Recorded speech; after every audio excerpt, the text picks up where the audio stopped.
No, comrades, the speeches you heard are better than what I'm going to say, I think.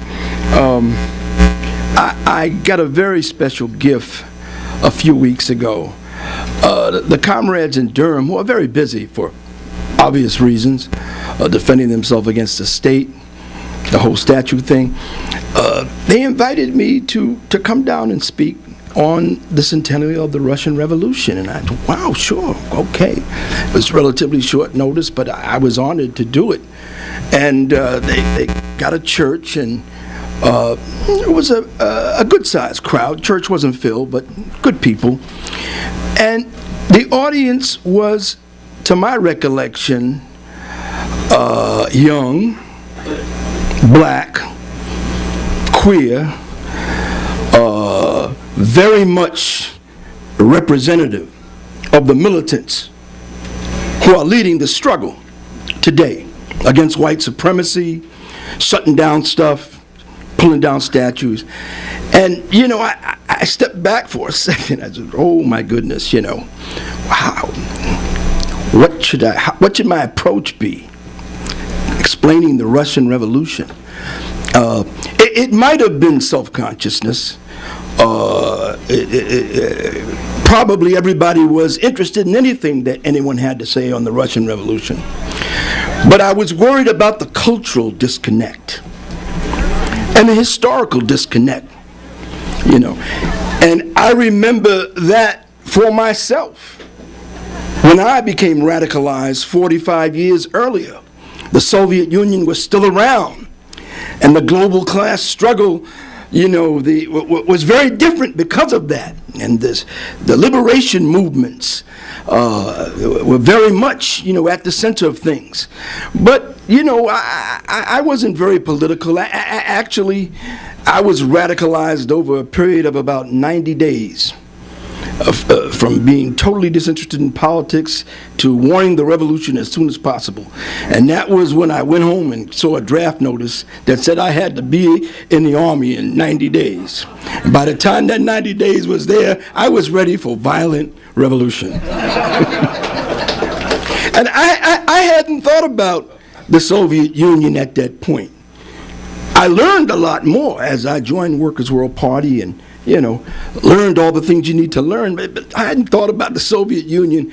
The first time I thought about it for more than about 10 minutes was when, in basic training, they brought us into a class, and I was thinking of Johnny and Richard and Renee. I don't know if there are any other veterans. They might remember this. I was drafted, by the way, during the Vietnam War. You know, I pulled, you know, by my neck, you know. They brought us into a class where a sergeant, I think, said, well, this class is to explain to you that a Russian agent may approach you and ask you to spy on a U.S. military installation and take pictures. And you should be aware of this because sometimes people have financial problems and personal problems, and the Russian, they wouldn't call them Soviet, they call them Russian. The Russian agent may offer you money. And I thought to myself, they wouldn't have to give me any money.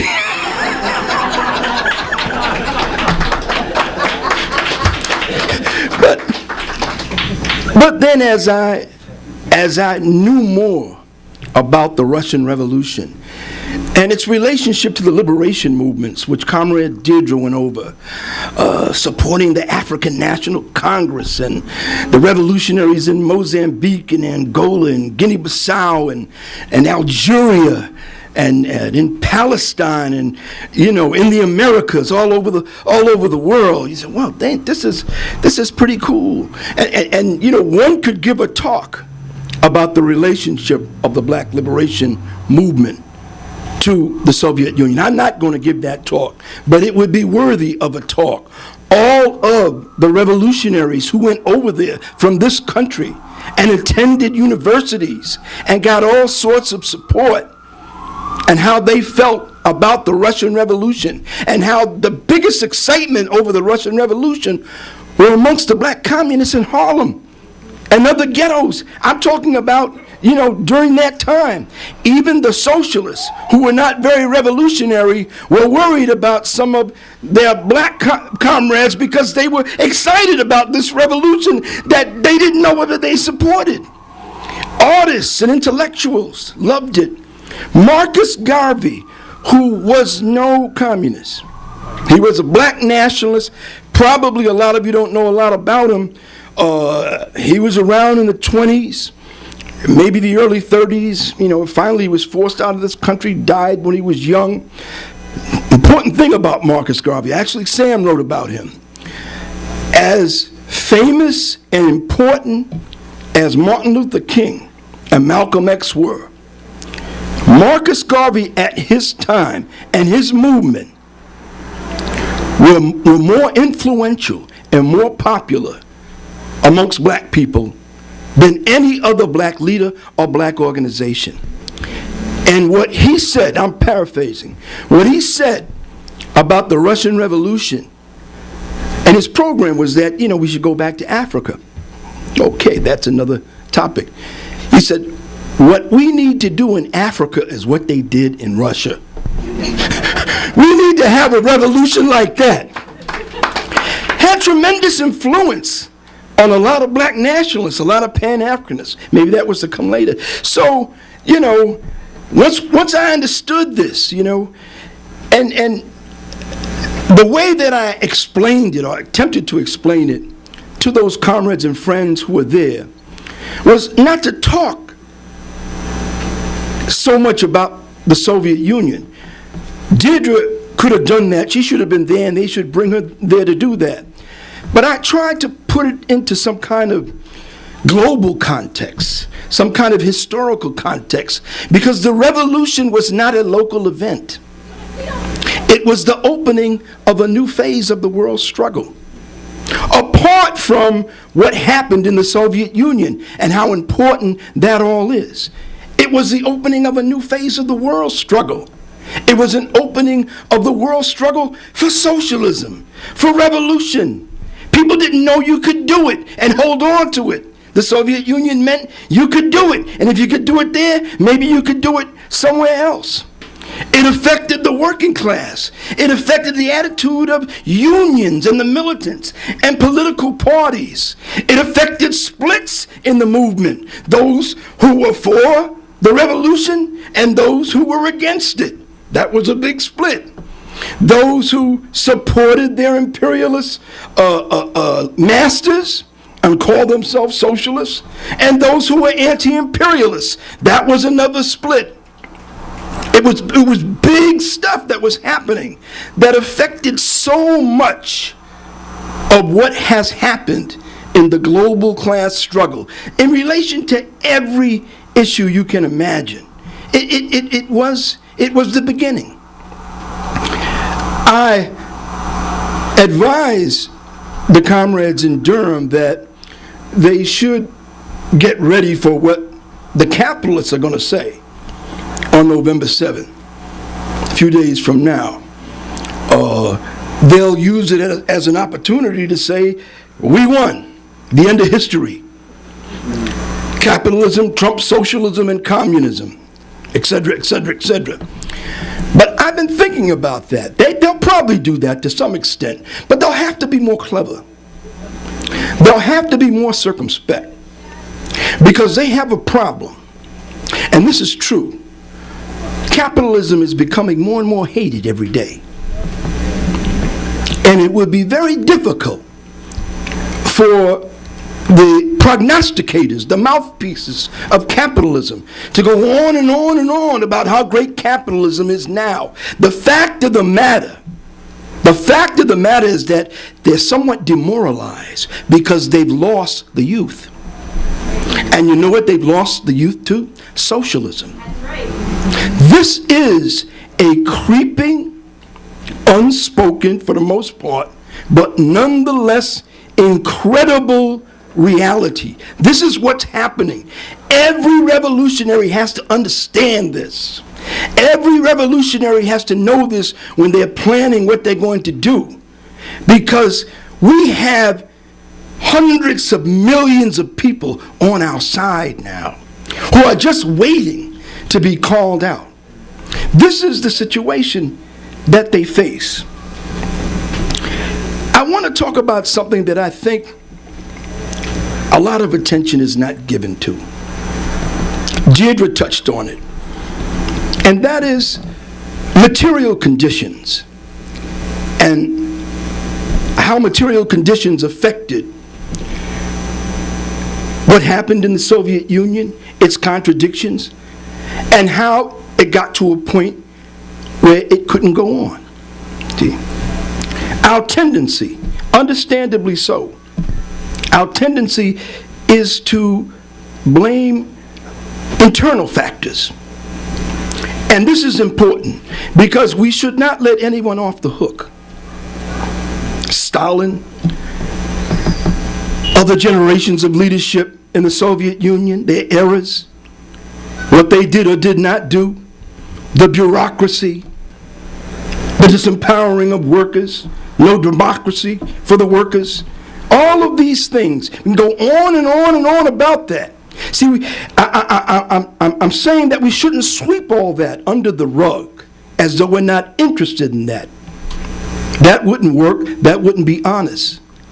But comrades, to just base your view on what happened on the internal developments in the Soviet Union would be contrary to Marxism as we understand it. It really would be. If you understand materialism, materialism means that the internal processes are a factor, but external factors, any number of dynamics, have a role in what is happening to a living organism, be it a person, be it a country, be it an organization, be it a revolution.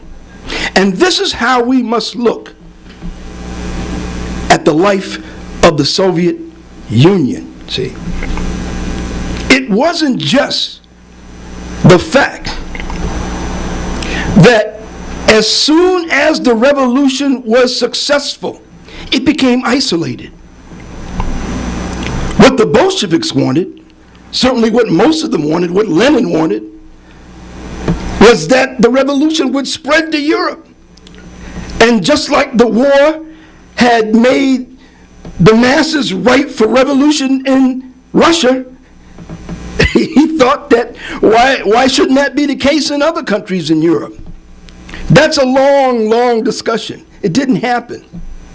But when that didn't happen, and when those 14 imperialist armies invaded the Soviet Union, they were isolated. They had a lot of support, but it wasn't support that could help them materially. What I'm trying to show is that what happens outside of the Soviet Union affects the strength and weaknesses and vulnerability of the Soviet Union.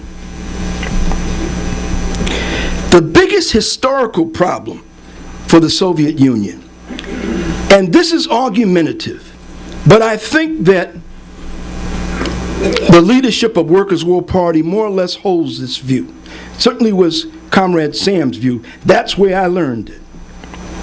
The biggest historical problem was not just the fact that the imperialists declared war on it. Military war, economic war, political war, covert, overt. You know, I was reading a little bit about some book that came out recently where they actually isolated the 80s at a time when Reagan and the CIA said, let's take them down. That's true. Reagan and Thatcher and the CIA, let's outspend them militarily, because they knew that adversely affected the Soviet economy when they had to spend more money to defend themselves against a nuclear attack. They knew it. But there was another factor, and that factor was the development or lack thereof of the working class, especially in the imperialist centers. Since the end of the Second Imperialist War, the question on the minds of the most thoughtful revolutionaries. And I count Sam Marcy, our founder and former leader, as first and foremost in that group, was when would the revolutionary struggle move from the East, the national liberation movements, Asia, Africa, etc., to the West? When would it go to the imperialist centers, where there were big developed working classes based on the level of the capitalist economy, the level of the productive forces? And that until that happened, until the revolutionary energy, whether it moved or just was shared, it could stay in the East, although for many generations of revolutionaries, I'll tell you this, they became to rely on the East. They became to rely on the liberation movements. I always thought that was kind of unfair. So the oppressed should defeat imperialism on a global level. That's their job. They certainly want to do it. But, you know, we're giving it to them. The workers in this country got nothing to do with it. In Germany, in Britain, in France, the strong centers of imperialism where the banks are, they got no role in this. We're waiting for African and Asian and Palestinian and Arab and Latin American people to do it. You know, that's idealistic, romantic, and I don't think it's Marxist. You know, I'm not criticizing a generation of revolutionaries who may have come up that way. That's the way a lot of us probably thought it. You know, maybe, well, what was Che's view? You know, actually Che's view was dialectical. If you keep battering at the outer ranges of imperialism, cutting them off here, Cuba here, Vietnam here, you know, 1, 2, 3, many Vietnams, then sooner or later you'll cause a heart attack at the imperialist centers. And he may have been on to something. At least that was his strategy. It's well thought out. He wrote about it, you know.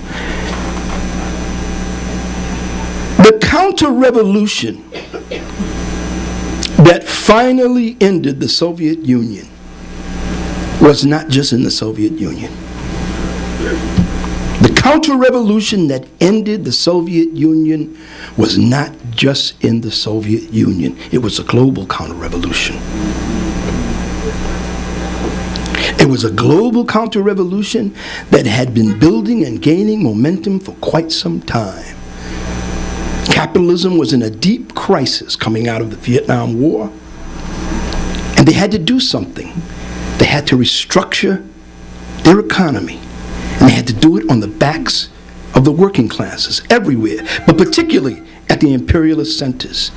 They had to globalize and introduce technology and break unions and pauperize large sections of the working class. In other words, they had to beat down the working class. And it was important to them. And the consequences were important. If you're a revolutionary of a certain age, you remember this. You remember the early 80s. You remember Reagan. You remember the airport control, PATCO. That was the first step. Break them. They were considered privileged, mostly white male workers. When Reagan broke them, that was a message. I will break a white male union that's privileged. Imagine what I will do to you if you're lower down the scale. Thatcher, it was the coal miners, if I remember, you know. But these were just examples of, you know, the sections of the working class that sort of stood out. It was everywhere. It was the shutting down of factories. It was the setting of factories away. It was globalization. It was in auto. It was in steel. It was in rubber. It was smokestack. It was everything. It affected everything. It's what we're living with. It's what people begin to call things like neoliberalism and, you know, and other things. You know, it's capitalism.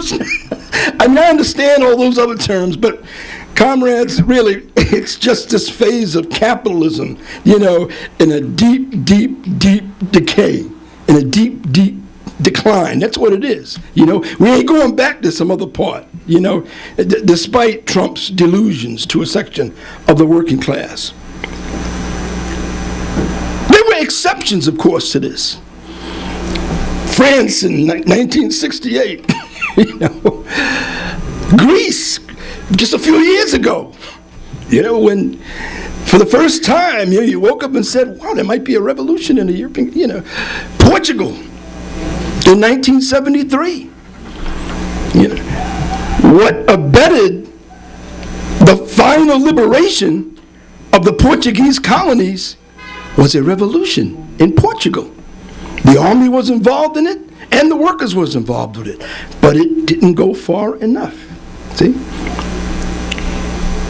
We have been dealing with this problem of the crisis of the development of the working class, especially in the imperialist centers.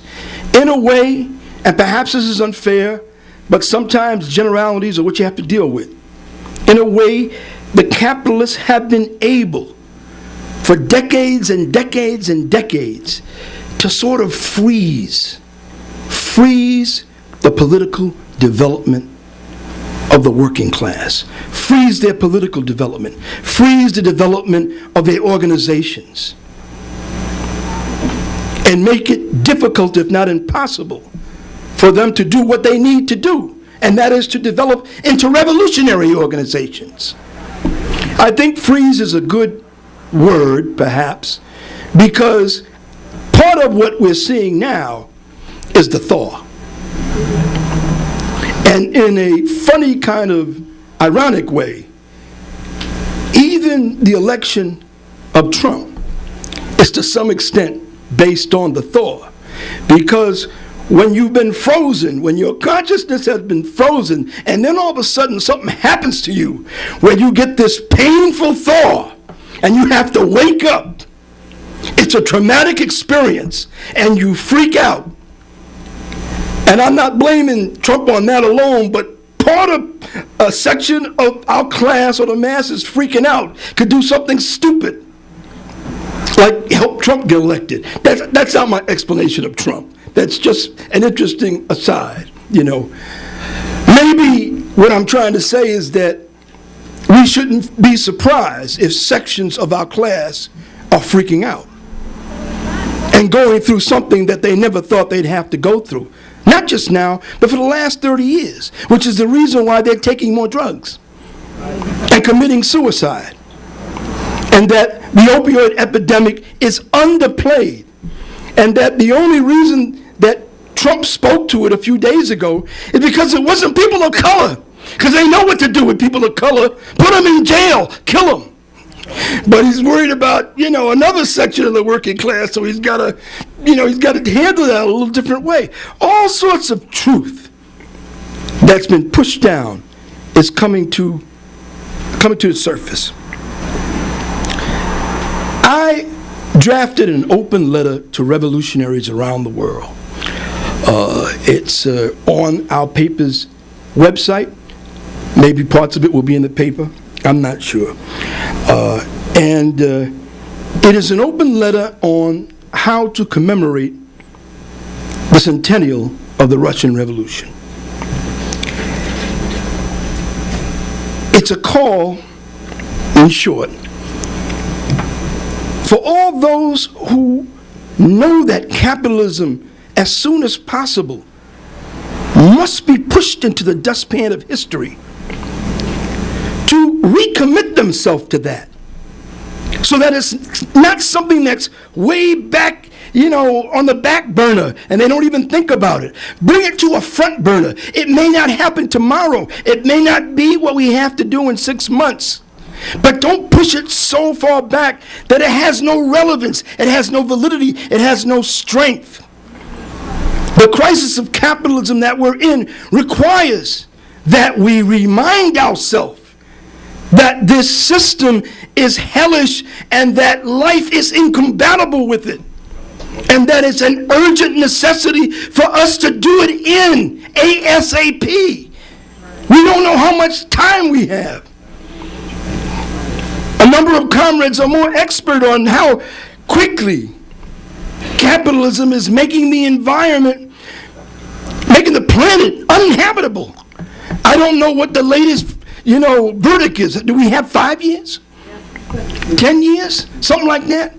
All over the world, And when you ponder the possibility of all these wars, in particular a war with the Democratic People's Republic of Korea, People's Korea. Trump's over there now with the generals, see? I have a feeling, maybe I'm wrong, I have a feeling that a lot of good anti-imperialists are walking around sort of in a state of denial about this. Because it's just too heavy. It's just too overwhelming. The prospect of a war with People's Korea, which would be a war against Asia. It would be a war against China. It would be a war against both Koreas. The devastation, the catastrophic magnitude is unimaginable. How Asia could survive if there was a full-blown Third World War there. I understand people who can't think about it. In order to live and not go whatever, we tend to try to chop things up so we can understand it. But as revolutionaries, sometimes we have to be truthful and face hard stuff. One of my proposals was reaffirm your commitment to socialist revolution, not as taking you away from your day-to-day assignments, fighting to defend the oppressed and the working class, organize unions, fight white supremacy, fight imperialism, fight gentrification, all the things that we're doing, go up to Colombia, fight MTA, whatever you have to do. We know that.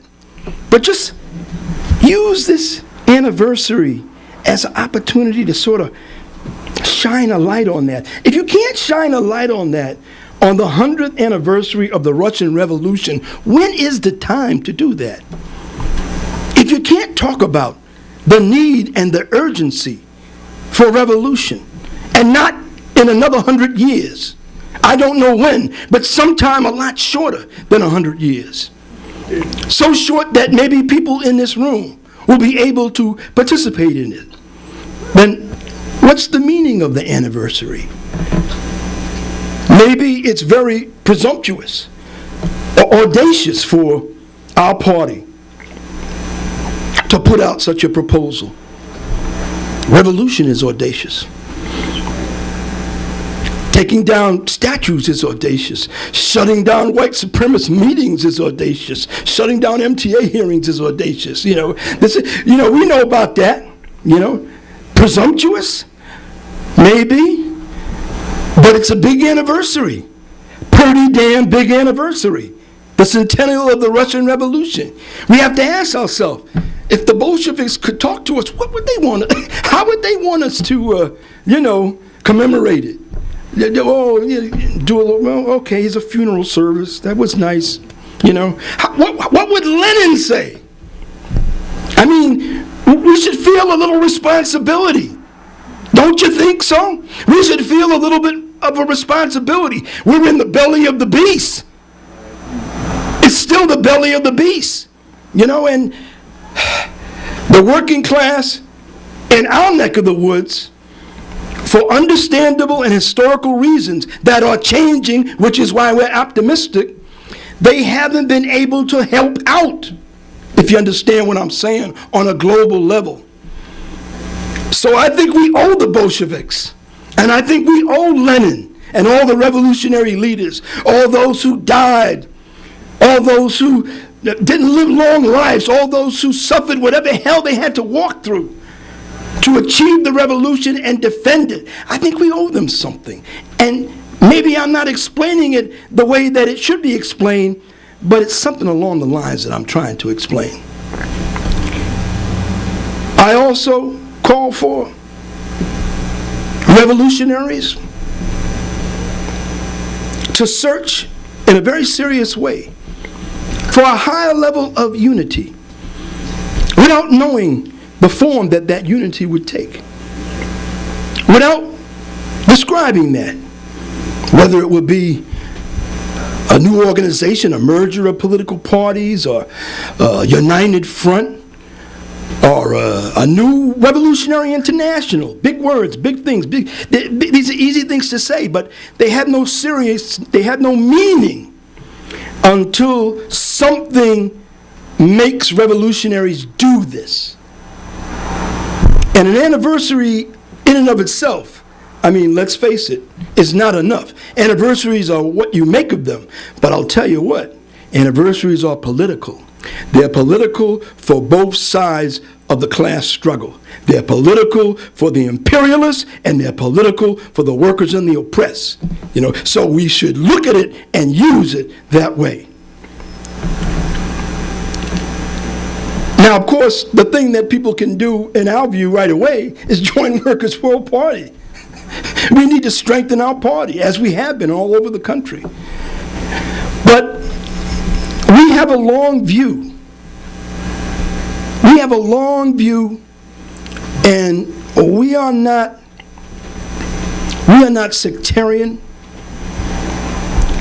There are no obstacles or obstructions that are messing with our view.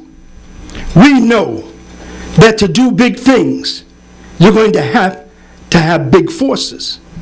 We know that you're going to have to work with progressive forces, some of whom will never be revolutionary, but you have to work with them. We know you're going to have to work with trade unionists. Some will become revolutionaries, others never will, but that's the struggle, see? And we know that we can't call for the revolution because that would be foolish and no one would come. And that it's a distance from here to here, whatever that distance is. But we try in our imperfections, in our presumptuousness, we try to be serious. We try to be honest.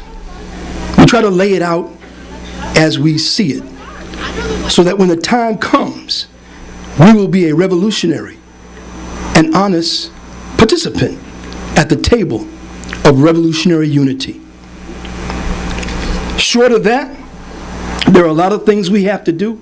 It's not my job to talk about that. We've got our conference coming up, and probably one of the big things we're going to be talking about at our Workers' World Party conference in Newark is what's our next step to defend the oppressed, the immigrants, the Muslims, people of color, women, LGBTQ people, and also the workers. Also the workers. What's our next step? So think a lot about that, because when we come out of that conference, we want to come out on fire. Long live the October Revolution. Ruben, the stock market, it's drunk on the money that the Federal Reserve has been giving it. That's one thing, you know that. And they're even drunker, the greedy monsters, because, you know, a Democratic government could do this too, but it just so happens that Trump's regime, the cabinet, basically their assignment is to dismantle everything. Dismantle everything that has anything to do with helping people and social well-being, the environment, labor, whatever, and take what wealth it was being used for that purpose and transfer it to Wall Street. You know, that in addition to the promise of big tax breaks. So this doesn't account for everything, but it's basically drunk on free money. And more, it has little to do with the real economy. You know, sometimes it does, but more and more the tendency is for it, you know, this not to have much to do with the real economy. They don't care. They don't care if monsters are in the White House, you know, if Puerto Rico is drowning. As long as they're being fed money, as long as they're being fed. This is the madness of. I shouldn't say that because, well, this is capitalism at a dead end. You know, when they've actually just whatever whatever. Let's just kill each other if we can have more wealth.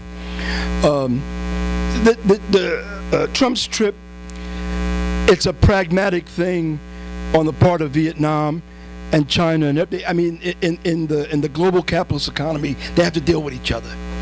Beyond that, you have to go into this or that, but I'm not going to. Hello? Have we got it? Yeah. Okay, so enough about that. What Paul Robeson's song made me think of is interviews with him and, you know, what I've heard from people who knew him. And, you know, the thing that almost brought a tear to my eye is not only his wonderful singing, you know, so evocative. That's why he was such a powerful weapon, you know, in defense of the Soviet Union and the liberation movements. It's about solidarity and the need for revolutionary solidarity. What he told people is that his worst pain, his worst suffering, was not government repression, not them taking away his passport, not them calling him before committees, not them stopping him from having concerts, and the fact that they made him broke. He had to go elsewhere to make money. The thing that hurt him the most is that all of the artists who embraced him and loved him and said they were for him, they abandoned him. And this is what I think about when I think of Paul Robeson. And that says a lot. You know, you can put up with a lot. No one likes repression. But when your support system, the people who have said that they're with you and you're great and call me anytime, and all of a sudden the government does this and you don't get anyone to answer the phone. This is what's devastating. It's what's devastating for anyone, and it's important for revolutionaries, and it's why we need a deeper level of solidarity that can be applied to any number of circumstances. I just hope that our conference will be an open and welcoming opportunity for all the participants to discuss and debate these issues, and more than something just canned, you know, which is nice, and people give some presentations and whatever. It's not easy to do that. It reminds me of what Deirdre just said about Sam's problem with the CP. You know, something big happens and they don't understand it and they don't know, maybe the leadership's not talking about it, so will that happen? I don't know. So they pretend. This is the worst thing that can happen to a movement. It's the worst thing that can happen to a political party, especially a revolutionary party. A party ceases to become revolutionary the more it can't talk about what's happened. This is, if history's taught us anything, when you stop talking about stuff, even hard stuff, even argumentative stuff, then, you know, that a meter that says revolutionary, it begins to go this way. Until, you know, whatever you had that was revolutionary is depleted and consigned to the past. There's so many big questions. These are big times, comrades and friends. Look at the political crisis in this country. We could talk about that forever and ever, and it's going to become more explosive. I don't even want to get into the details, you know. And it's tied to the economic crisis, and it's tied to the global economic crisis, and we don't know where it's going. It's like a wild horse. That's what the bourgeoisie thinks too, you know, which is why they don't have much information to shed on it except repeating the same things, you know. But as revolutionaries, we should be concerned with this. We should be following it. Our analysis should be up to date. And if we have to change, or if we make a mistake, you're going to make mistakes. But let's not be afraid to do that, because that is what keeps a revolutionary organization and the potential for a revolutionary movement revolutionary. Everything changes. It's axiomatic to Marxism. Somewhere, the culture and the tradition, not of all Marxists, at some point it turned into something that looked more like a dogma. Everything stays the same, it's static, and, you know, and this is a contradiction. from our view of scientific Marxism-Leninism. It's dynamic. It's constantly changing. It's a scientific theory through which you analyze explosive, constant change on every level. To reduce it to something less than that is to, in part, kill it, if not completely kill it. And we've got to bring that back. I mean, there's so many. The question that Sarah raised, and I'll end on this.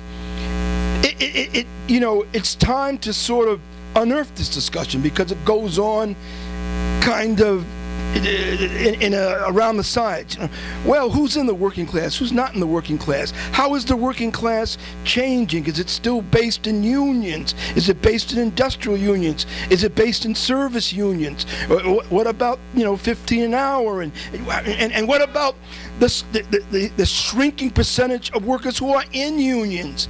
And what about precarious workers, which is a big global phenomena? And what about the youth? And what about queers? And what about women? And what about all the people who don't even know that they're in the working class because no one has told them that? And maybe it's a debate even amongst revolutionaries. But it seems to me, and this is just an example of one of the questions, if some of us don't sit down and review what the working class is, because just like everything else, the social composition and circumstances of the working class on a global level they're not stagnant. What was 20 years ago, what was 75 years ago is not today on a global basis. And we have to sit down and figure it out. Anecdotally, I'll say this, and I hope our conference does it. In other words, unearth it. Don't fear the discussion. Don't fear disagreements. Trade unionists have a different view, and that's understandable. They're oriented toward a certain thing. Other sections of the movement have different views. At a certain point in my evolution, as the best revolutionary I could be, I would have been dismissive of a lot of the white youth coming out. I mean, okay, that's great, but they're going to go back to college and get their degree and end up with their job, and it'll be their, they'll be winter soldiers. They're around in the struggle for a while, and whatever. But that's not the truth anymore. You know why? Because capitalism is forcing more and more people into the working class, whether they know it or not. That's why the youth movement today is different than the youth movement of the 60s. But this is argumentative. I would argue that, these militant people who are pulling down statues and breaking up white supremacist meetings, that you can no longer refer to them as some secondary struggle you got to be in the unions to be in the workers. I think they're a new front in the working class. But it's argumentative, and we're open to the argument. Maybe we'll learn. Maybe we'll be able to agree on some things. The point is, don't be afraid to evolve. One of the worst things for revolutionaries is to be stuck in narrow conceptions that may or may not be antiquated. And what was Marx's saying? What's he the one who said it? Being determines consciousness. It means that your experience, your history, affects how you view things. And we understand that, and that's important. But revolutionaries have to struggle against that. We won't be revolutionary unless we identify that tendency and struggle against it, so that our conceptions won't become antiquated, and we will see things that are right in front of our eyes, that conceptions are making us blind to. Come to our conference.